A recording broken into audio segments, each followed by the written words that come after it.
Ivan. Eh, sila ang mga magulang ni Karen. Magulang? Magulang ba niya? Ano ko ba kayo ulit ng boss? Ay, di ba halata? Ay, niloko ka lang ng babaeng yan. Ay, hindi naman siya ulalo. Totoo ito, Karen. Sorry. Eh, bakit ito lang magsinungaling pa sa amin? Ay, Ruben. Ay, hindi lang yan ang inilingin niya sa iyo. Ay, hindi naman dating katulong niya eh. Ay, napakayaman ng pamilya niya. Ay, napakayaman sila may-ari ng Stella Sardines. Ang sardinas ng mga stars! Sino ba sila yan? Ha? Bakit hawak-hawak mo mukha ng girlfriend ko, ha? Girlfriend? Pare, sino ba? Alam mo ba mapapangasawa ko na? Magpapakasal na kaming dalawa? Ha? So sorry hindi ko alam. Joanna, siguro mas mabuti pang tumuli na ako. Nagbigay lang naman ako ng bulaklak at dinalaw lang. Hindi! Bakit mo kailangang dalawin ang girlfriend ko? Sino ka ba, ha? Sino ba to si Raulo to? Ano si Raulo? Ikaw yung si Raulo. Ah, si Raulo? Oo! Gago ka! Raulo ka! Gago ka! Tutuloy na ako. Sa boses mo?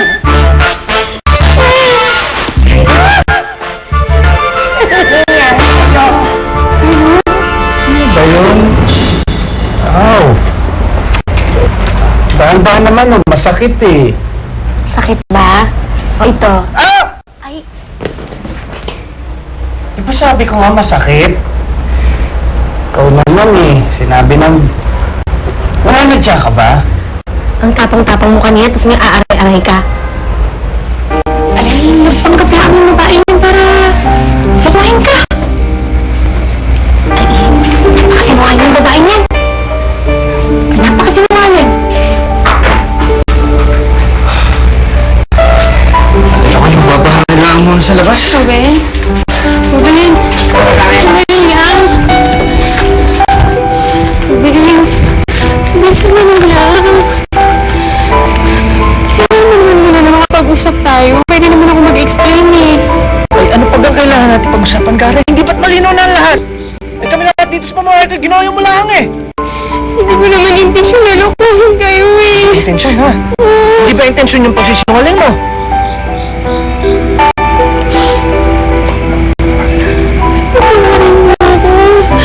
Ay, Karen, paano yun? Lahat ganun pinakita mo sa amin dito ay kasinungalingan lang, ha? Hindi ka piraso ba may pinakita ang katotohanan na, Karen? Kahit kapiraso lang. Karen? Karen! Doon ka muna kay Papsi. Sige na. Sige na. Sige na. Sandali lang, Ruben. Mag-usap tayo sandali. Sino kasing lalaki yun, ha? Ipahawak-hawak pa dyan sa mukha mo? Lingat lang ang sandali, may iba ka na. Ito naman. Alam mo, donor yung si James dito. May isang araw ko lang yung nakilala. Yun lang nga, isang araw lang, tapos gano'n na. Teka. Nagsiselos ka ba? Ako? Nagsiselos? Hindi! Nagsiselos ka, no? Nagsiselos ka. Tigilan mo ako, ha? Nagsiselos ka. Diyan ka na nga, bago mo kausap, Nagsiselos magsama ka. ka yung lalaki mo. Nagsiselos ka. Nagsiselos? Nagsiselos. Ako? Yung mga arte na ganyan. Ah! Nagsiselos ka! Eh! Nagsiselos? Magkano ang kailangang ibayad ko sa'yo para sa pagkup-kup mo sa anak ko sa loob ng halos 2 buwan? Oh? O, eto. 100,000 pesos. Karen, anak. Kailangan niyo po kasi yung sundain dito. Dahil nga buwan mo kami. Hindi namin kayo pinapabayaan. Tsaka anak, umas na mas ka namin. Kala mo ba? Hindi kami mahirapan nung nawala ka. Araw-araw na lang at oras-oras. Naisip ka namin.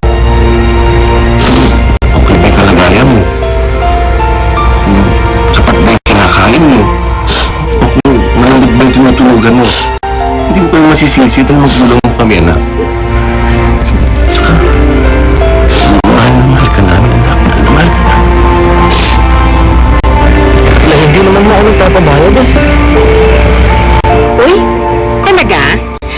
Pogi, kilala ko yung mga katulad mo eh. Yung mga dukha na, orpa, na gustong magpadagdag ng bayad. Plus, I'm sorry, hanggang dito na lang ako. O, eto na. Alay, katulad doon ang sinabi ko, ako hindi nagpapabayad. Maprinsipyo, ikaw bahala. Ay, hindi pa. Alam mo ba, nung lumayas yung anak ko, dapat magpapakasal siya dun sa lalaking napakayaman at napakapogi pa.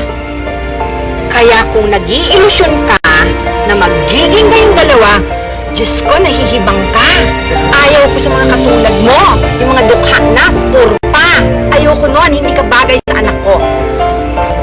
Alay, madam, alam ko naman si Karen ay hindi rin ang babae para sa akin. Nawat, ingat ka lang po dyan.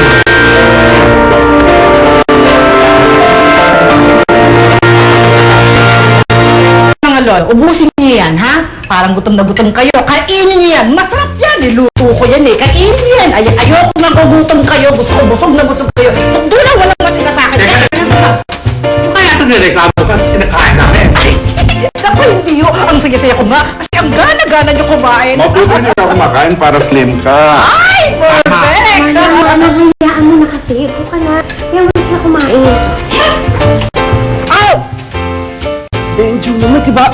Sabi ko na dahan-dahan eh. Sorry. Baka si Joanna. Eh yan, nagkaroon ka tuloy ng bullseye, ng black eye. Sinuwerte lang yung taong yun sa akin. Nagkataon, napuruhan ko yun. Ay, nako! Ang yabang-yabang niya. Ayan, isang suntok lang pala. Bagsak siya agad. Ayan, lalampa-lampa. Yan. Ang hindi ko maintindihan, Joanna, bakit nagagalit yan si Sir Carlos dun sa kausap mo kanina? Hindi siyempre nagsiselos ano. Alam mo, pinagtataka ko bossing. Hindi ka naman ganyan eh. Never ka naman nakikipag-away. Hindi ko alam. At buwisit ako eh. Nakita ko yung taong tumapapil kay Joanna. Nagsiselos ka. Lolo, tinanong ko siya kung nagsiselos siya. Hindi naman daw siya nagsiselos. Naku naman, Joanna, lalaki yun ang hindi magsasabi. Eh, may pride yun eh. Right? Chicken, oh. Fried chicken, fried yung utak mo, no? Kain pa. Mukha ka nangingialam, ano? Tumahimik ka, kumain na kumain. Nako. Ano ba? Kuha naman. Eh, Joanna, bakit na parang masasaya si Sir Carlos? Ano kaya yun? Siguro nga, nagselos ako. Alam mo, Benjo, maina ako nagselos sa buong buhay ko. Napaaway ka dahil nagsiselos ka. Hindi kaya, ano?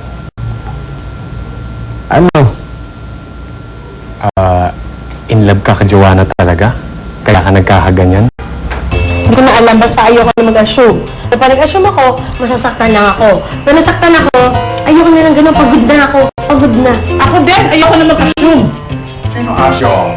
Salongga! Pero anong sa tingin dyan kay Carlos at kay Joanna? Carlos? Sinong Carlos? Romulo! Oh, ay hindi ho, kaparas. Hindi, Carlo yun.